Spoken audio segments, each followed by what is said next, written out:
All right, guys, welcome to Flav Orellana's MMA Show. I'm your host, Flav Orellana, brought to you by Four Corner Sports. All right, guys, so it's been a while. We had this past Saturday, Jairzinho Rozenstruik versus Augusto Sakai, and wow, Jairzinho got it done. All right, we're able to move on past that card. And he also had great fights with the Miguel Baeza Santiago Ponzinibbio fight. That was amazing. Also, the big ticket himself, Walt Harris, ended up fighting Marcin Tybura, and he ended up Walt Harris ended up losing. Marcin Tybura extends his winning streak to five fights in a row. So there's not much to talk about that card. I really didn't make a video about that. A lot of stuff has been going on, but we have exciting stuff to go on. UFC 263 is in the books. It's coming this Saturday, and I believe it's in Phoenix or Glendale. It's in one of those locations. Either way, the main event is going to be Israel Adesayna versus Marvin Vettori. The rematch of that fight, the first time it actually took place in the same arena, all right, 3 years ago. Now they're going back to where it all started, where it all ended up starting. And Adesanya ended up winning by decision. There was an argument, there was a debate whether or not if Vettori won or Adesanya won. Either way, we're having the rematch. I personally have felt that, Vettori did a little bit enough to get the victory, but I can't complain. Adesanya did win. So we're going to have this rematch. And I know it's happening 3 years later. And, the big difference is that Adesanya is a champion. Vettori hasn't lost since that fight against Adesanya. Both fighters have definitely improved, all right? Adesanya has reached superstar status since that fight. He has actually tried to go for a double champ status by fighting at light heavyweight, and he challenged Jan Blachowicz. That was actually his last fight back on, I believe it was March 6th, if I'm not mistaken. He wasn't successful, but he at least did try, all right? He got exposed a little bit with the wrestling. He was exposed that, it was very easy for him to be taken down, especially at light heavyweight. We'll be able to see now, if that same blueprint is going to be able to be applied towards him. Did he ended up doing a lot of adjustments in camp? Is he able to get better at, takedown defenses? Avoiding a takedown, avoiding, getting yourself trapped against the cage and being able to get yourself, from bottom and get your way back up. For Vettori, it's going to be simple. Can he stand with Israel Adesanya? How much can his chin handle with the striking, the accuracy that Israel Adesanya is able to display? All right, because Israel Adesanya, when he punches, is always pinpoint accuracy. All right, he doesn't really miss, and when he does miss, it's not by that much. And Vettori's gonna have to utilize some type of wrestling to try to limit the damage and try to at least gain some type of ground control, so the judges can see, hey, we got to give him this round. But it should be a good, exciting matchup. The co-main event, we're going to have Deiveson Figueiredo versus Brandon Moreno, part 2. Yes, part 2. Both these gentlemen ended up fighting back in December.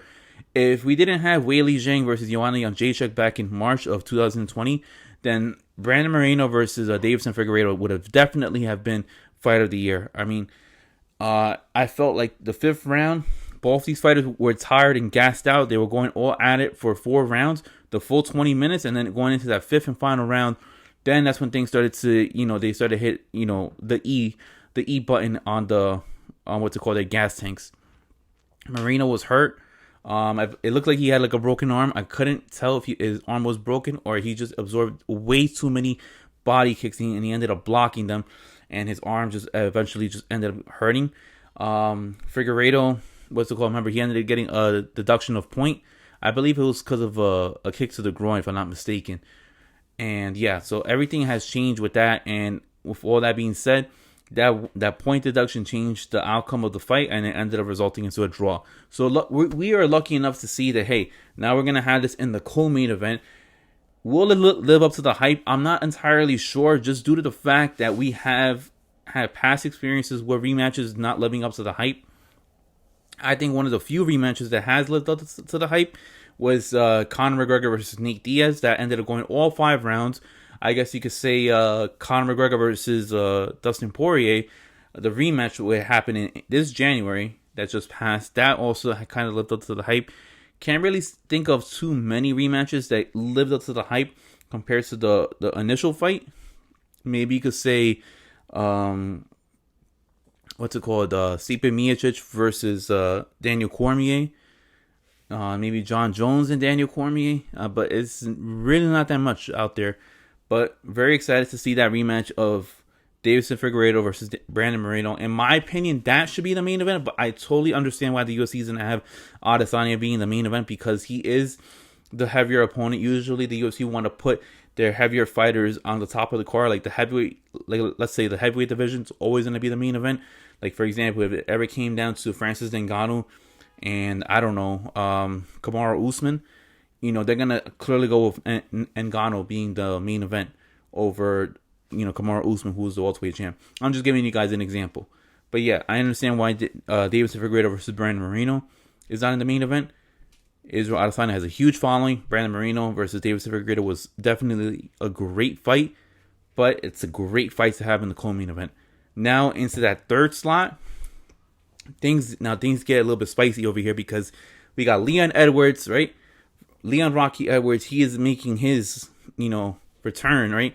I know he had a fight against Bilal Muhammad that only lasted about, you know, a little over a round and a half. It ended up getting stopped by an eye pokage, and ended up turning into a no contest.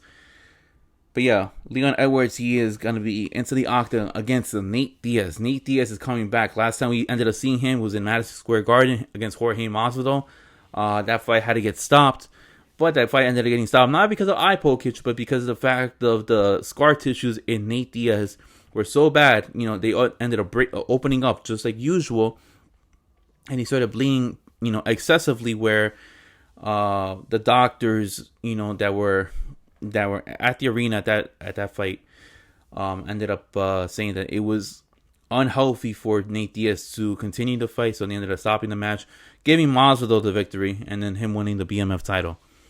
So Nate Diaz is going to be fighting, in my opinion, for the first time ever, a true welterweight, because Leon Edwards is not the type of opponent that will be able to make 155. This guy's a true welterweight. Probably cuts from like 190 or whatever, 195 all the way down to 170. He's a very big welterweight. He's a strong welterweight. I think he may be one of the few opponents in that division that might be able to give problems to the champion. And if Leon Edwards is able to get through Nate Diaz, who is a big name right there, not only would that build him a lot of, you know, popularity, but that would also put him in contention of possibly, you know, getting the next title shot. I know there has been implications that Dana White has been saying that the next title shot is going to go out to Colby Covington. It's going to be Usman versus Covington. But I would not be upset if I hear that if Leon Edwards is able to get past Nate Diaz, that he's able to get the next title shot and it's going to be Usman versus Edwards. I would love to see that rematch. All right.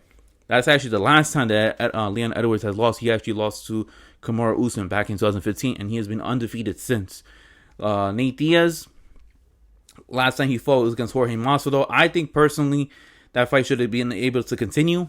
And if he would have been able to continue, usually Nate Diaz, in all Nate Diaz's fights, he usually starts off slow. He probably gives up the first round, and then he picks it up after that. He tries to use his cardio as a weapon, and we'll be able to see, you know, if that's going to be implied into this fight. And also, this fight is, since this is not a title fight, and this is also not a main event, this is going to be the very first time ever that a fight that's not a title fight or a main event that's going to be 5 rounds. So this is going to go more in the hands of favor of Nate Diaz. But the problem is that he's going to have to get past the first 2 or 3 rounds to really imply that fourth and fifth, rounds of cardio that he has in his back pocket to, you know, use against Leon Edwards. It's not going to be an easy fight for Nate Diaz. It's not going to be an easy fight for Leon Edwards. But this right here, you know, has a lot at stake. Nate Diaz wins, he can catapult himself into contention for the welterweight title. Something that he hasn't been able to do, and that would be a huge draw. And I'm pretty sure the UFC would want to do that. Have Nate Diaz versus the champ.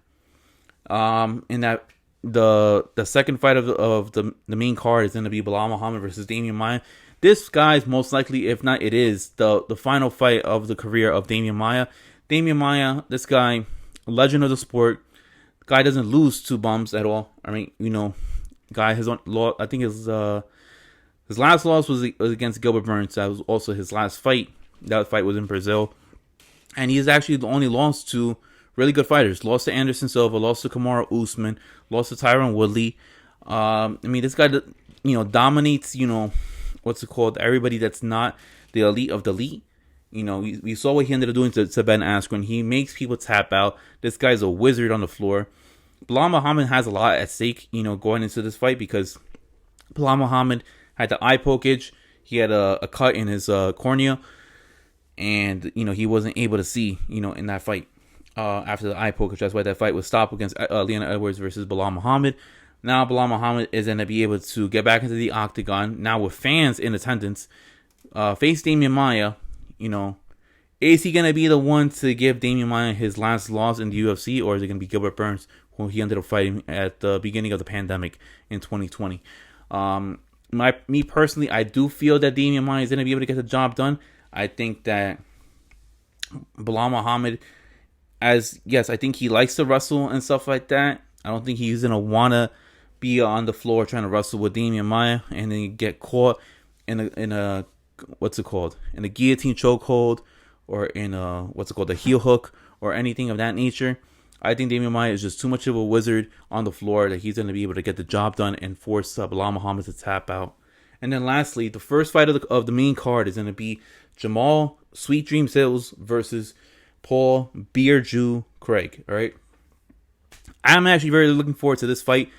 This, I know, is not so much of an eye-opener for many fight fans and stuff like that, especially casuals. But I'm actually looking forward to this fight because of the fact that the light heavyweight division, right, since Jon Jones has left, has not been, dare I say, appealing. We probably have about, Jan Blachowicz as a big name, especially after he ended up getting a win over Israel Adesanya. You have Dominic Reyes, who fought Jon Jones. That was the last time Jon Jones ended up fighting at light heavyweight. You end up having Yuri Prohashka, who ended up knocking out Dominic Reyes, right? This guy is a violent man, and I believe that he's going to be able to, contend for a title in his next fight. Alexander Rakic, Anthony Smith, and Glover Teixeira, all right?